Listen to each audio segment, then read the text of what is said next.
Voilà, donc le comité exécutif de la Fédération sénégalaise de football s'est réuni ce mardi 10 décembre à son siège autour de l'ordre du jour suivant. Information, compétition nationale, les compétitions internationales, le recrutement d'un entraîneur. Alors, au niveau des informations, le comité exécutif de la fédération se félicite de la candidature du président Maître Augustin Senghor au conseil de la FIFA. C'est vrai, faudrait-il le rappeler, Maître Augustin Senghor est membre du comité exécutif de la CAF. Il est aussi vice-président de la CAF, premier vice-président. Donc, c'est une candidature que le comité exécutif de la fédération soutient. Et à côté du comité exécutif de la fédération, il y a le soutien indéfectible de l'État du Sénégal. C'est un honneur donc pour le football sénégalais et africain.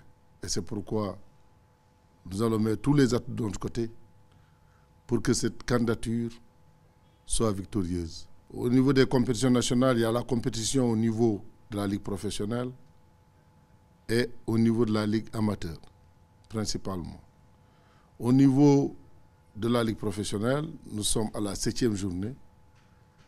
Et machallah, tout se passe très bien, tout se déroule correctement, à part quelques incidents que nous avons notés ça et là.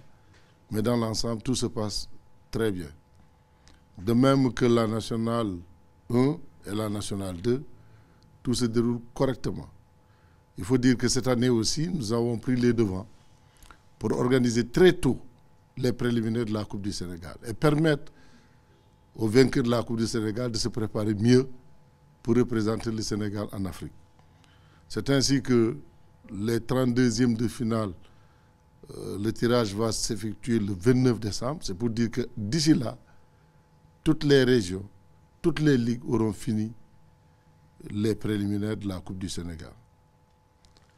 Alors, il y a aussi, parlant des compétitions nationales, vous savez, la fédération accentue toujours sa générosité dans la formation des acteurs.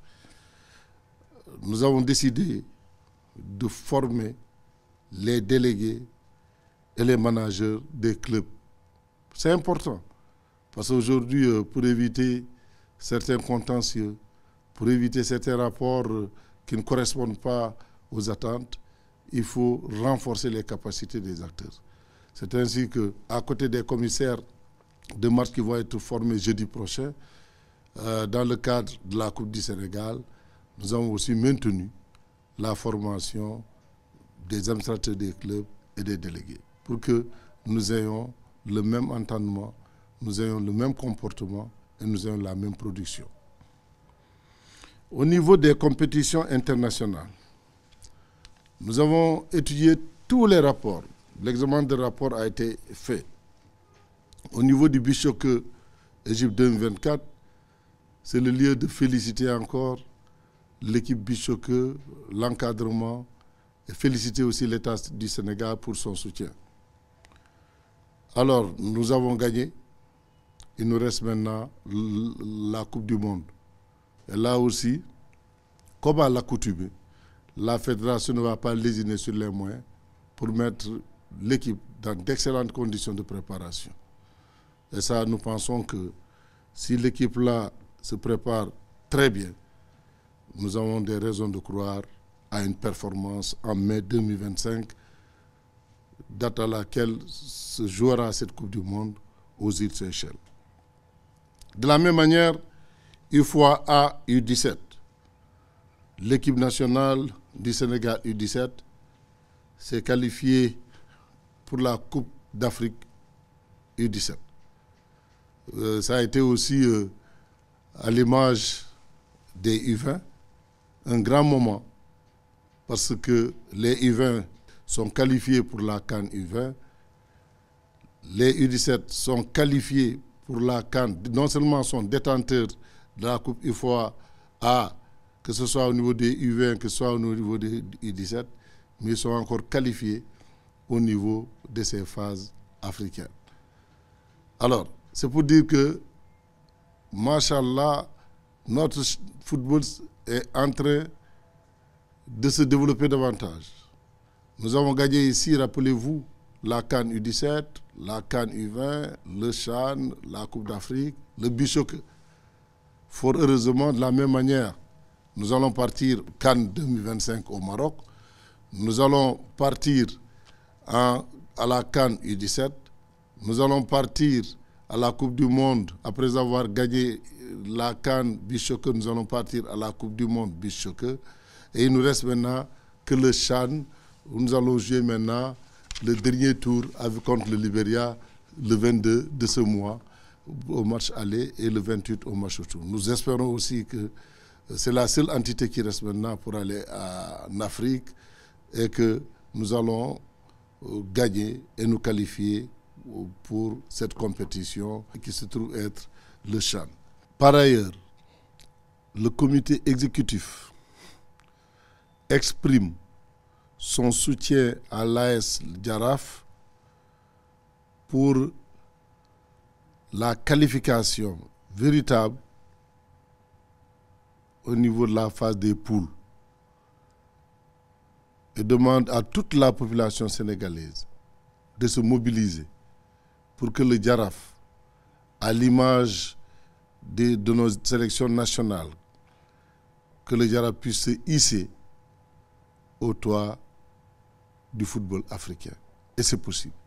Donc, notre football est vraiment en apothéose. C'est pour dire que tous les acteurs, qu'ils soient techniciens, qu'ils soient administratifs, que ce soit l'État du Sénégal, tout le monde, la main dans la main, est en train de mettre tous les atouts du côté du Sénégal pour que le Sénégal, comme il l'avait fait il y a quelques années derrière, que nous puissions encore gagner toutes ces coupes-là au niveau africain. Alors, donc, au moment où nous parlons aussi, il y a le championnat U15 qui devrait se jouer dans un autre pays, mais au dernier moment, avec l'aide de l'État du Sénégal et de la Fédération sénégalaise de football, le Sénégal a accepté d'accueillir cette compétition qui intéresse les U15. On a 4 pays en foot masculin et pour les filles, nous avons 3 pays. Les 4 pays pour le foot garçon, c'est le Sénégal, la Mauritanie, la Guinée-Conakry et la Gambie. Au niveau des filles, c'est la Mauritanie, à côté de ces 4 pays, n'a pas présenté une équipe féminine. Donc ce tournoi se déroule du 10 au 14 de ce mois. C'est pour dire que même à ce niveau aussi, l'espoir est permis aussi de gagner. Nous sommes dans un Sénégal qui gagne avec une fédération ambitieuse et porteuse d'espoir, avec un État aussi qui nous soutient.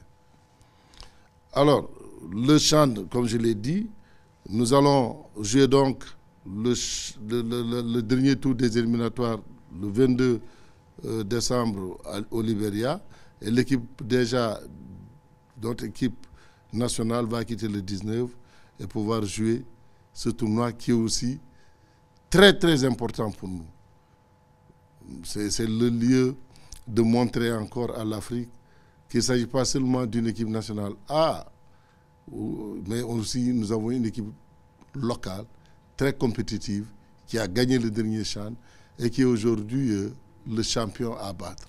Nous avons terminé par le recrutement d'un entraîneur pour l'équipe nationale. Vous savez, depuis le départ de Aliou Cissé en tant que coach, nous avons mis un intérimaire, Pape Thiaw, Pape Bouna Thiaw, comme intérimaire.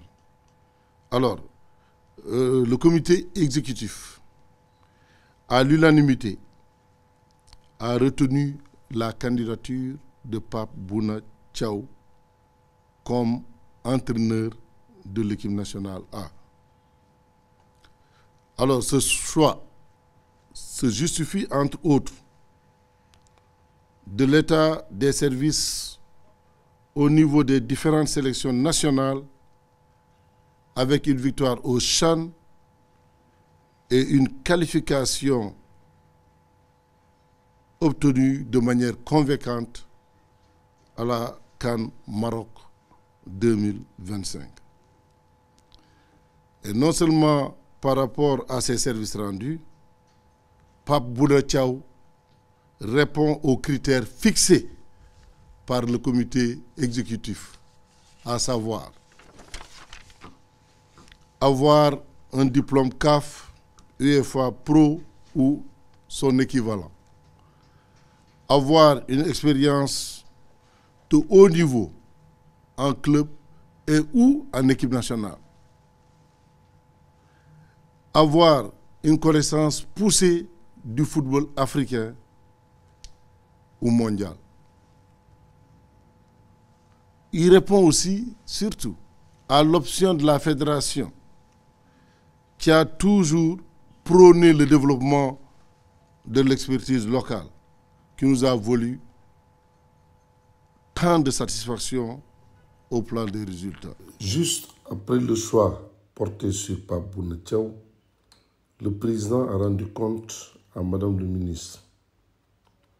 D'ailleurs, une correspondance lui sera adressée dans ce sens pour matérialiser les raisons de notre choix.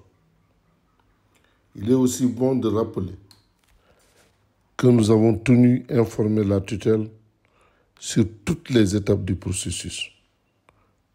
Ainsi, le président de la fédération, en compagnie du directeur technique national et de certains membres du COMEX, discuteront avec Pape Bouna Thiaw sur les modalités contractuelles avant de rencontrer la tutelle pour la finalisation du choix et la signature du contrat au besoin.